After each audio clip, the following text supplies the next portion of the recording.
So selfless, putting people before you. And as a matter of fact, going back to Jeff, you heard a server will be your master. Jesus was a server. But there is no way to be a server without the idea of applying something good to the person. With the idea of serving must be related of doing something for you, for your own goods. Different from server to serve you, so you give me something back. I don't care. I don't want nothing back. You want to give me something back? Whatever you give me, I'll take it. I'll take it, but it's not why I'm doing so. So you apply these principles. You apply these principles in any environment, work, including work. People will follow you. Welcome to 99 Humans. My name is Jeff Lakusta, curious coach and Wall Street Journal best-selling author, striving to understand how little things generate big impact. And I'm Nadia, Carta, tech executive and lifestyle coach with a mission to transform lives and corporations by kindling hearts to generate a zeal for life.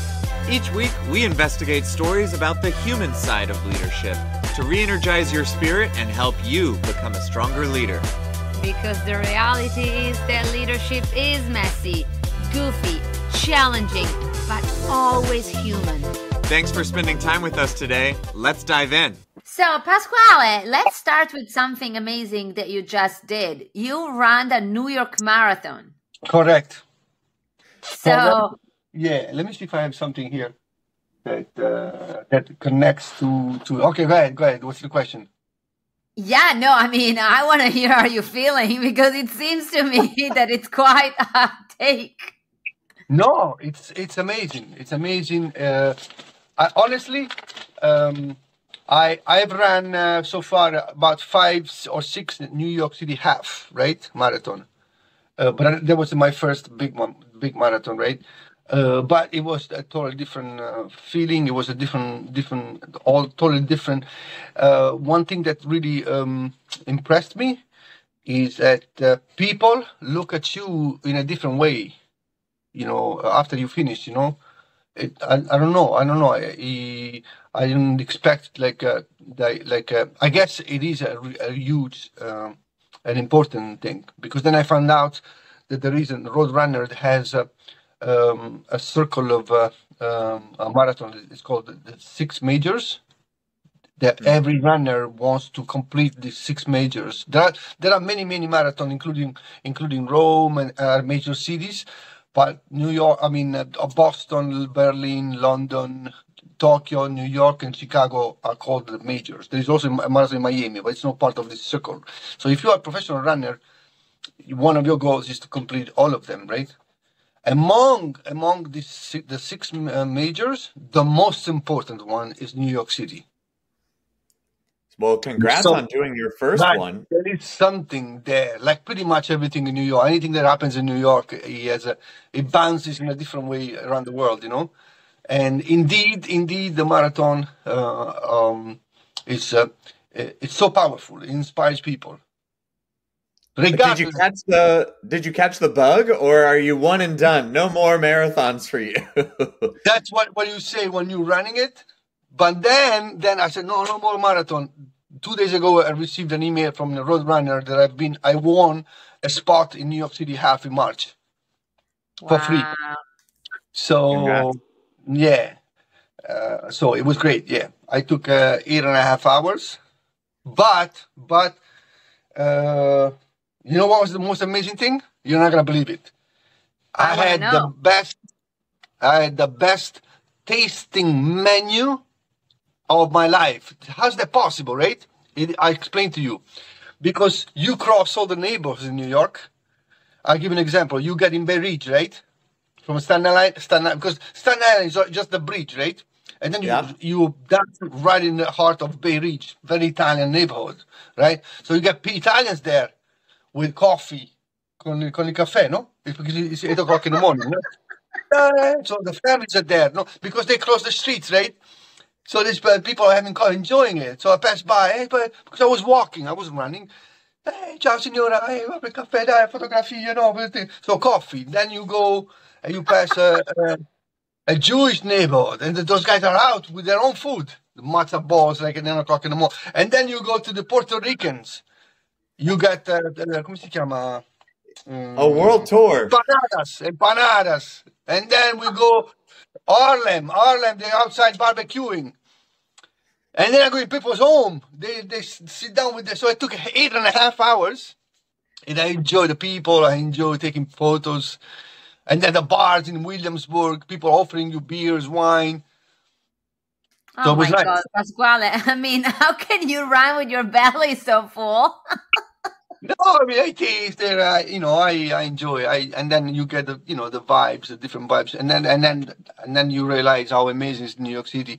All these different cultures, right? Different neighborhood, different food, different vibes. I think your turn into enjoying the food aspects of the New York Marathon are on brand, I think, for you, which is amazing. It was crazy. It was beautiful, man.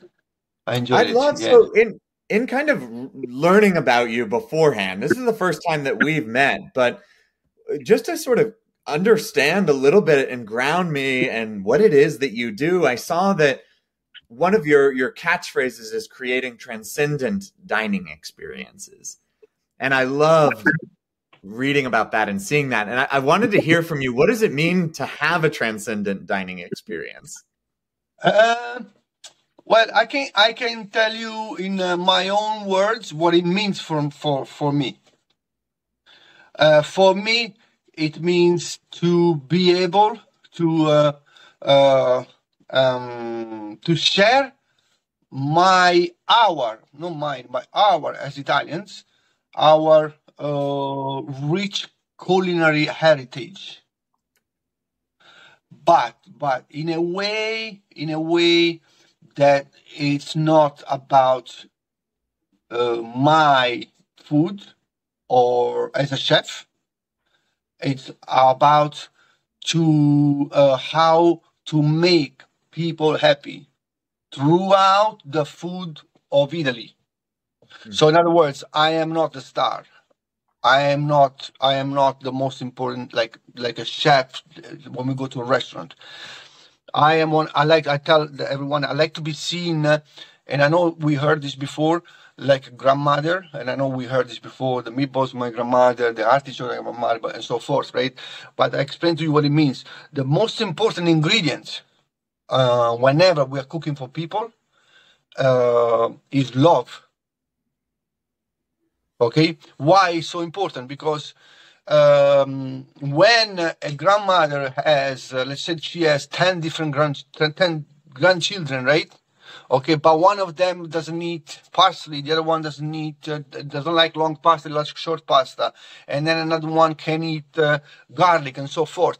So she makes sure that each one of her grandchildren gets exactly what they want, right? And if that means that she has to make 10 different dishes, okay, she will go out of her way, get up 4 o'clock in the morning to make sure that she's looking forward to see her grandchildren. Okay, so there is no sacrifice, there is no work, because love makes you do anything.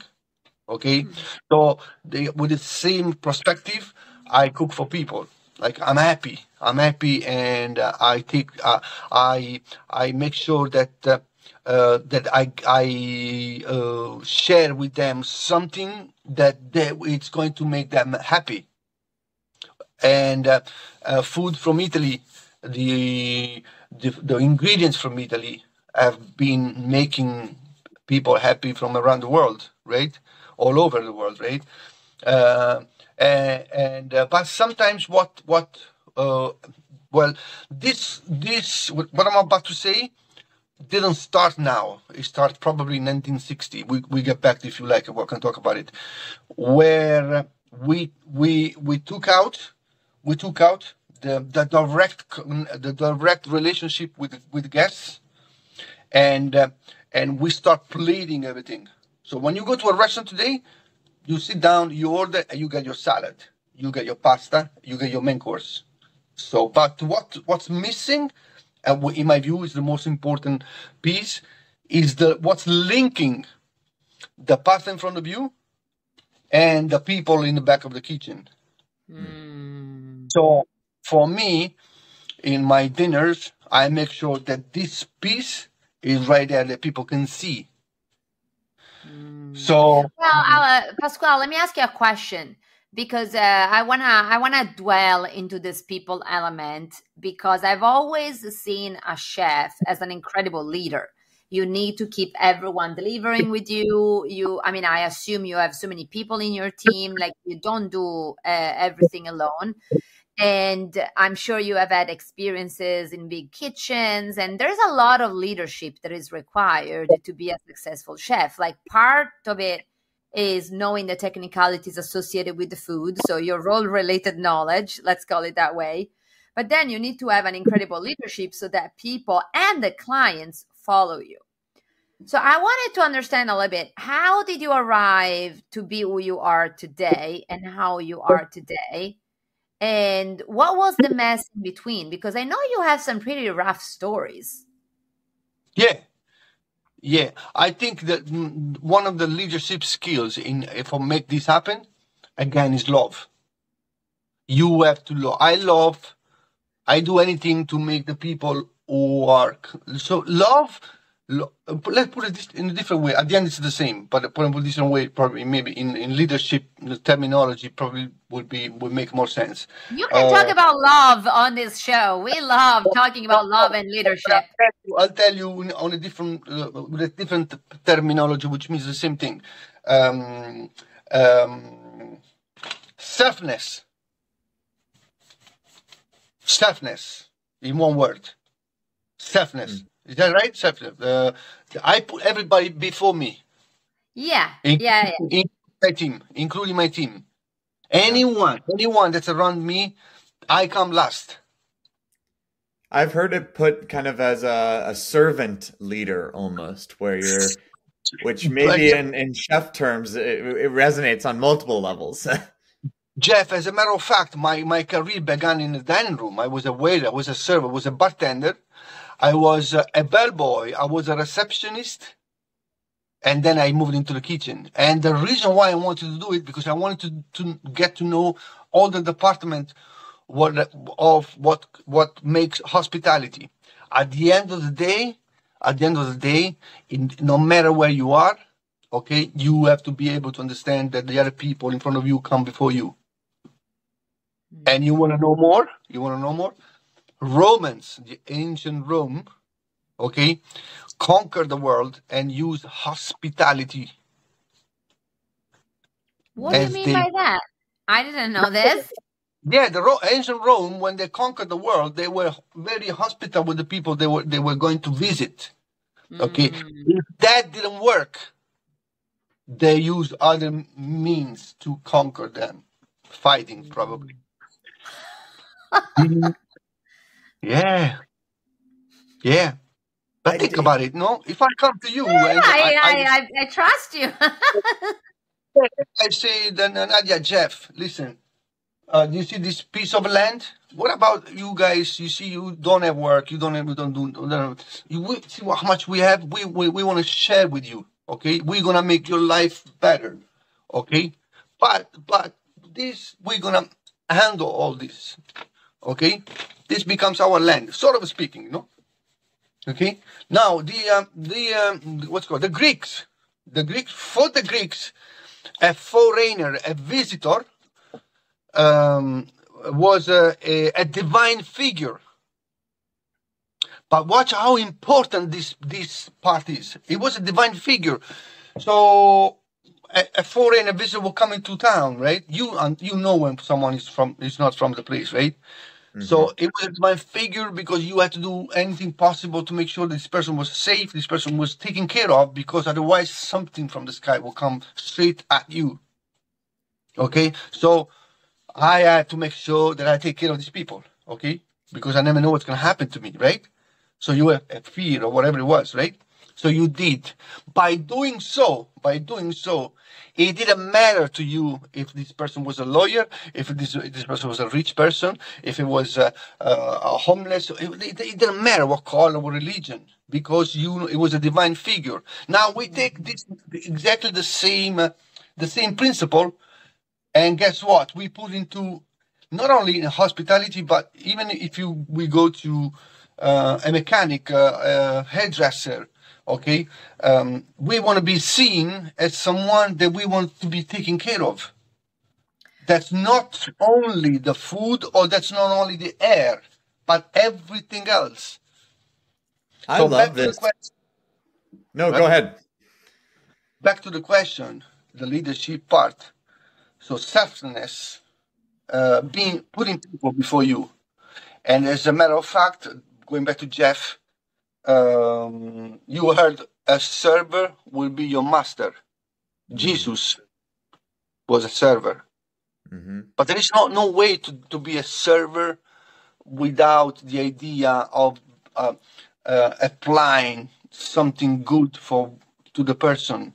With the idea of serving must be related of doing something for you, for your own goods. Different from server to serve you, so you give me something back. I don't care. I don't want nothing back. You want to give me something back? Whatever you give me, I'll take it. I'll take it, but it's not why I'm doing so. So and so you apply these principles. You apply these principles in any environment, work, including work. People will follow you. You radiate a passion for what you do so much. Thank and you. I think that, it is so fun to talk to people who are doing their passion for a living. And you have had incredible success. I mean, being in Modern Luxury Manhattan Magazine, being featured in shows, rising to the level where you have the opportunities that you have. Look at this. See this guy? You see this? Yeah. What is that? Okay.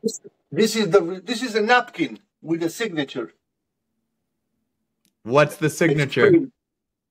It's framed. Whenever you finish, I'll tell a story. That everything's related to what you're saying, everything related to leadership, everything related to people. Well, I was going to ask, because you have had so much success pursuing your passion, and there's a lot of people out there who would love to have success pursuing their passion. So I'm wondering if this has been a smooth journey for you.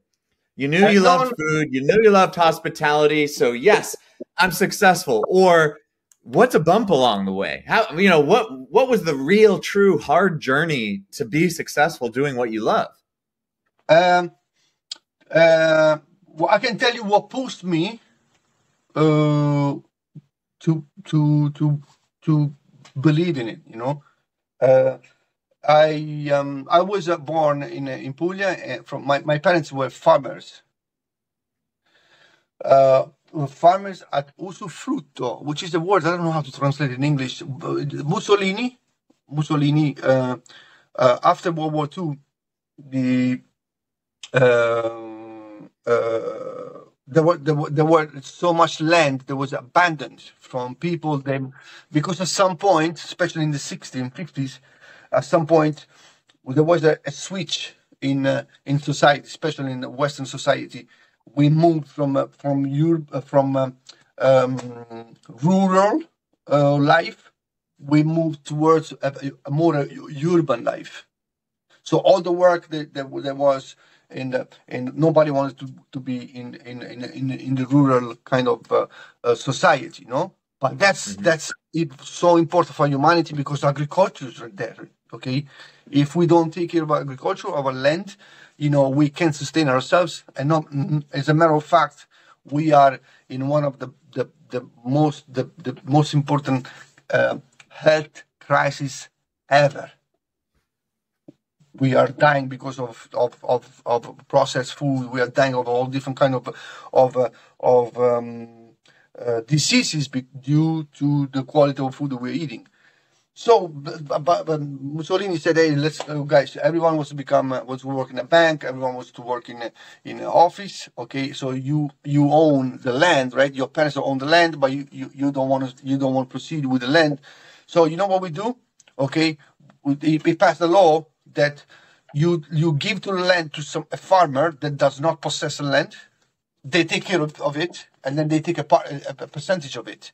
That was my parents. They were given some land. They were working the land, but we didn't make a lot of money. So my dream was always to be able to buy a house for my parents. Okay, because we always rent. No, there was no way to do it. So in Puglia, so I went on the cruise line in the Caribbean. They disembarked me. They fired me because they found me with weed in my cabin in the Caribbean. So then I went to Milan, then I went to England, then I came to New York. So with the idea of making enough money, so I came to New York on my own, and I worked I stayed in a basement in Brooklyn under fake identity because I didn't have working permit. Wow. Yeah, but I always pay tax though. I was paying tax for a person that was dead. I was able to get a social security, but I was paying tax. I don't know where the money was going, but I was paying tax. Yeah. The money was going to the government. I was not going to benefit from it because it was not really my.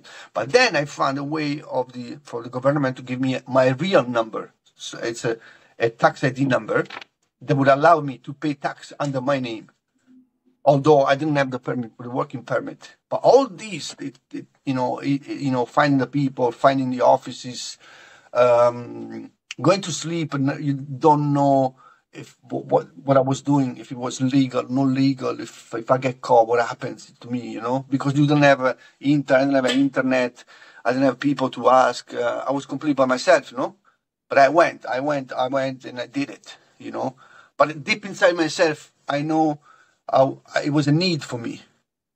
And I know I didn't want to steal money. I didn't want to do something as legal as possible.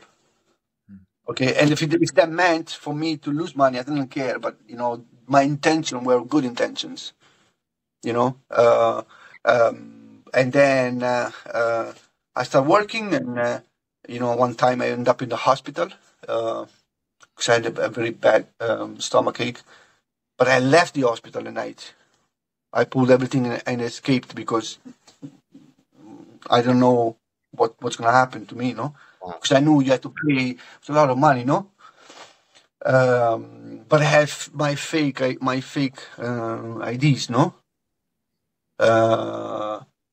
So then the bill were coming to my house, but it wasn't. I was not what the bill was saying I was, Stories that happen every day still today in New York, in America, And I know it was the bill was about $17,000 for 4 days in a hospital. So you feel bad because you feel like you're stealing something, that you wish you could do different, But I only had a stomachache. I don't know what to do, So. I have a question, Pasquale, because you talk about this with a smile almost in your face, and those stories are so rough. How did you I don't want to say survive emotionally, but what was pulling you through? Because it's almost like you had a faith into something. Like what? Faith, yeah. Higher power. This is when I start finding. When I start connecting the dots today, and I look back, like Steve Jobs said, you can only connect the dots by looking back. When I started realizing that I have still today, I have a higher power. I'm guided by a higher power. Which one of us has one faith? You can have in Jesus or in Allah, or in any God that you believe, or anything, any spiritual force, right? I believe in my own spirituality. My higher power guides me every day. As a matter of fact, one of the stories is one day I was hungry. I was so hungry. I had no idea where to go. There was nothing home. I was cycling my bicycle that somebody stole it, $30. They gave it to me, but I didn't know it was somebody. I didn't, they just go, "You want this bicycle? $30." He said, "I'll take it." So I bought it, and he told me that I stole it for some more. So your stories, normal stories, no? So I bought it. I bought from him, and it was 2 o'clock in the morning in Brooklyn. I was cycling, and I was hungry, but everything was closed. And at one point, I turned around. I turned a street, and I saw almost like a UFO, like just landed, like a huge building, so bright with so many lights. It was all dark, and it was Stop and Shop. Stop and Shop open 24 hours, but it was in a way it was dark, right? And then I turned, and it was like this light of hope, almost a connection, no? And it was open. Here's food. There's food. There is hope. And I bought food over there. Seeing where you are today and winding back to see where you've come from a cruise ship, losing that job. My grandparents immigrated to the U.S. illegally as well, and I've heard some, similar stories of the tax ID numbers. I mean, this is a very hard place to start climbing a ladder, and yet you have reached such a high rung. Is there a moment you can remember where you realized, I don't know if this is the right phrase, but that you made it, if you know what I mean? No, but I can tell you, Jeff, before we get to the point, after 6 months in New York, there was a point that I said, I don't think I can do it. And I went on 18th Avenue in Brooklyn to the agency, the traveling agency, to purchase the ticket back. Okay, I did not know until maybe a few years ago that this happened to me, but I never went inside. I don't remember. I never went, but I knew that I wanted to go back, but it never happened. So it never happened. So that meant that I had to be here. Now going back to your question, to the question before, I don't know. I don't know if I don't even know how people perceive me. I don't know how people perceive me. You perceive me this way, and I appreciate your words. It's very encouraging for me. But I don't know. I don't have a destination, and I never did it for a destination. That I can reach a point. I know my only destination is that when I leave this world, I hope that I left something for people to take from me, regardless what it is, But I know it was mine. I built it, and I'm hoping that could be my daughter, my family, anyone that can take it. Can be, I don't know, whatever it could be, some type of I don't know, a recipe, a dish, a photo, something. I know for sure that I help people. I like to help people, no? And I raised so far about $500,000 for charities on my own, by donating dinners, helping. But that also means packing food when it's left over, put in my car, and I know I'm gonna find somebody in the streets to give to. So these are the things that I live for. Understand? Wow. I'm not looking at my business. I don't know. I'm not looking at anything. I'm looking. Well, let's put it this way. I'm looking. What drives me, that anything I do, it can be good to me. For me, it can be good for anyone who's around me, including the people that I cook for. Pasquale, I will say that I had the privilege to experience one of your dinners through Julia, and Julia also came on 99 Humans, and so it's definitely was one of the best dinners I've ever had. I know you're writing a book also. Yes. When is your book coming? Hopefully to 2024. What's it about? The name of the book is Happy Around the Table. Probably, I hope this can I hope this succeeds, the book, and because I know there is quite some information that will will help people to look at food in a different way, with different eyes, you know, because the dinner table is probably the most important place for humanity. Wow. You know, so it doesn't matter whatever you have to put on the table. The moment that you sit down, regardless what you're sitting on, and what you have a surface in front of you, another person is in front of you, okay, you are feeding your emotions. You're feeding your emotion the same way that you are feeding, whether you have a piece of bread, right, or a kilogram of caviar or truffles or whatever you want to call it. So this is the object, right? The food here, okay, the food here. Now, regardless what's this food, okay, the emotions, the food off the plate, the emotions are exactly the same. Exactly the same. And those emotions are love, gratitude, passion, romance, anything, happiness. Okay, and this happens in the dining room, at the dinner table every single day in every part of the world. And there is no one table more important than the other. No. Because we're talking emotions, come si dice, not tangible food. We're getting close to the end, but I have a very selfish question, and I think you may be the man to answer it for me, because I find, a fancy dinner, even the way I ask this question is revealing. A fancy dinner in and of itself is kind of intimidating to me, because it seems like maybe like I have to become a more professional, a more polished version of myself in order to truly live in and enjoy this upscale experience that I'm having. And you are putting on incredible events.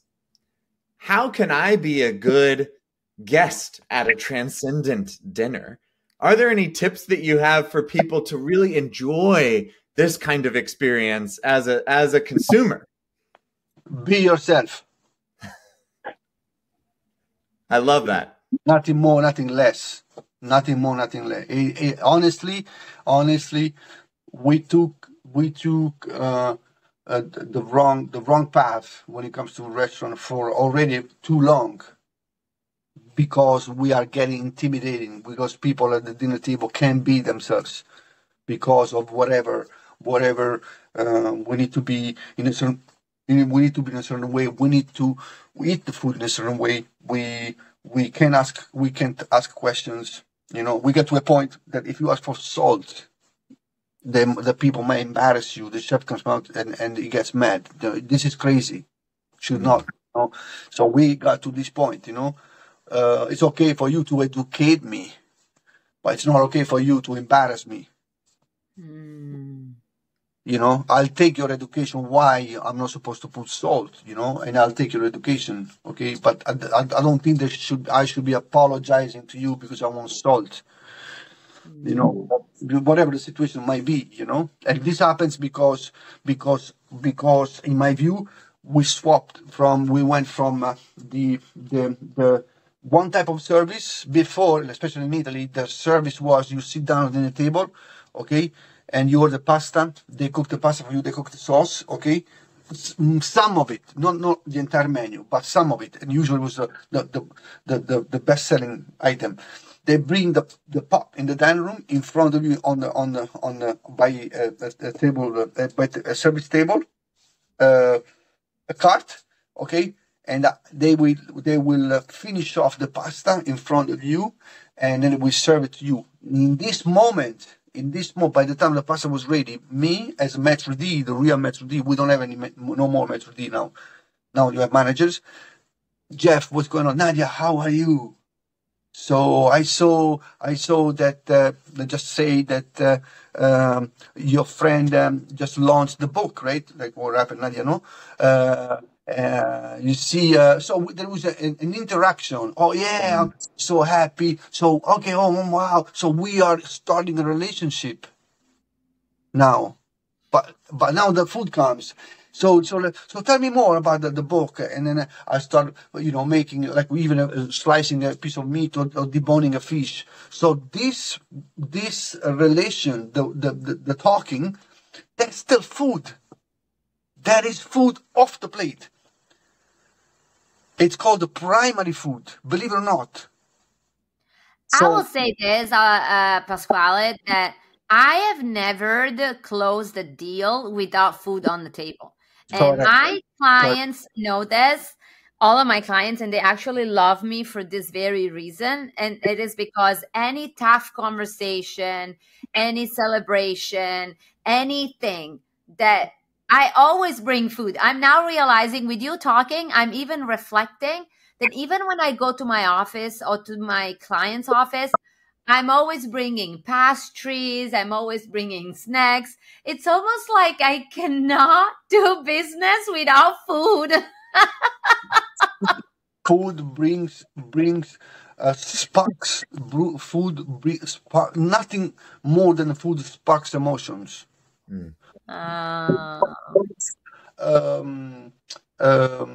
From physically and mentally, because once you put something in your mouth, all your hormones kick in.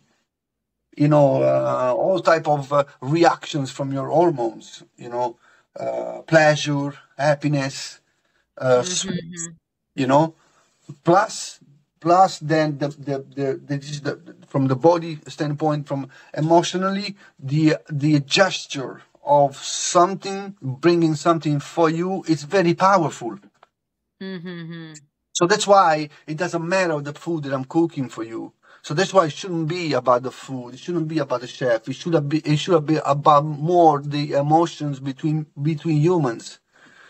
I am so glad that you do what you do and that you're writing a book. Happy Around the Table sounds like the dream, because I actually really agree with you. And I haven't, had too many super upscale dining experiences for a lot of the reasons that you've said.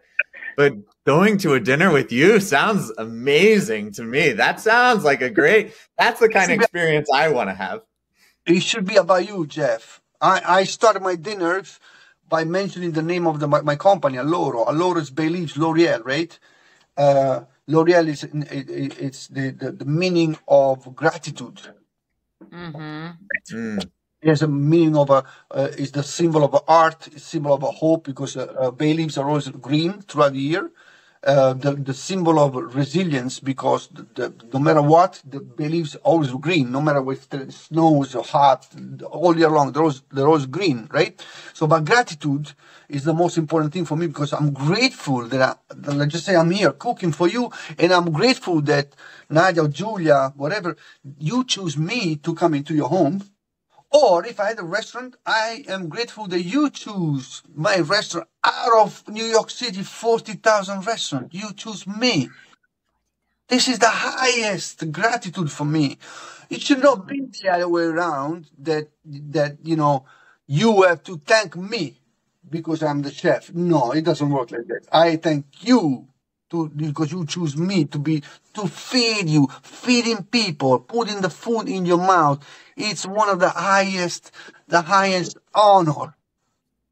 Well, Pasquale, we would keep you here all day, but we have to let you go. And here's our last question. We have one last question that we ask all of our guests. This question is, if you were to give one advice for the people listening to this episode, what your advice would be? Help people. Help, give. Be a giver. Give. Always give. Whatever you can give. That's beautiful. I know Jeff loves this. I love that. Of course, yes. This is a big value that I have, because there's, of course, the sort of selfish give, and often more comes back to you. but that is not like it is. Why are we here? It's a deeper, what is the point of all of this if not to help each other, give? I love that. Yeah, just give, and everything will come. And if it doesn't come, it doesn't matter. It doesn't matter. Going to sleep that you give something to somebody. You even forget. So give. Help people and give. Thank you for coming on the show. I will be looking forward to enjoy another meal with you, and we will find the way of, we're going to organize it ourselves. And I truly wish you, Pasquale, all the success, more abundance to you, and you deserve to continue soaring. Thank you so much, guys. Happy holidays. Love you. Thank you. Bye. Oh, I love Pasquale. What a great spirit. I mean, we said it during the episode, but just oozes his joy for what he does. I don't know about you. I wish I could ooze that kind of joy about what I do every day. I'm not sure I am connected quite so much to my passion in my day-to-day corporate job. It's tough, but you are a giver. I know that. And you give a lot and you create joy in different ways. I was not aware of the rough past of Pasquale, and what a great resilience and courage lineup right there. Yeah. The journey is so impressive, knowing not the destination, but the current spot. Yeah, that was really powerful. Well, so Nadia, in true 99 Humans fashion, what's the main takeaway for you from that conversation? Well,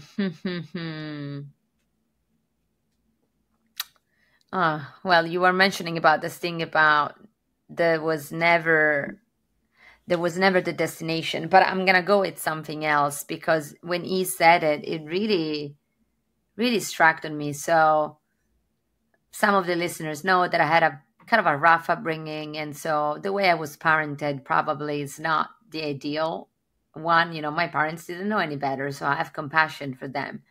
But when he said, we all want to be taken care of, that for me really hit me, because the people around me probably would not think that I need to be taken care of. I'm always the person that is taking care of others, either by being a leader, either by being a manager, either in my coaching practice or in my Spark Your Zeal business, as a mother. I mean, women are by definition probably more on the giving side, because think about it, like we breastfeed, we give birth, like there's this thing about giving. And I've been on my journey recently to accept the fact that I like to be taken care of. I need to be taken care of. And while I do it myself for myself, my self-care practices are very solid, I love when someone takes care of me, Jeff. I love when someone writes me a nice message, or even a small thing, like when people bring me coffee in the office, when people bring me a bunch of flowers, and when my daughters make a draw for me and they say, Mommy, I did it because I love you. And for me, this message that Pasquale says, that food is taking care of others, we are in a society that we need to take care of each other a little bit more. And we need to break this belief that wanting to be taken care of is selfish or needing. This is a human necessity. So that really, really, really hit me.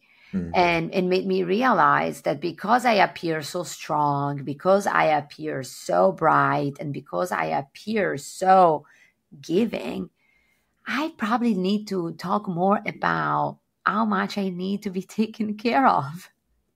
I love that, Nadia. I think the mixture of giving, generosity being so critical, and as a culture, we need more of this on the planet, mixed with the intentionality of how do I give, when do I give, where do I give, because we'll run out, the famous tree, the famous book about the giving tree. I don't know if you have read this, but it's the tree that gives to a little boy and he goes, I want, sticks. I want this. And the tree ends up as a stump and it dies. And it's like a really sad children's book. One of the most famous, like, why did it end that way? But it's a really important message, I think, about what we're talking about, because we need that. But your point is a good balance to that, where there's an element of being intentional about how we give that's so important. My main takeaway is about perseverance, because this journey has not been and will not continue without that perseverance. I mean, we didn't get into it, but I think it's a well-known fact that the food industry is brutal. It is challenging to succeed. It is challenging to stand out and to last, and to see somebody and talk to somebody who's made a very long, very successful career in this industry, and then to hear where it started.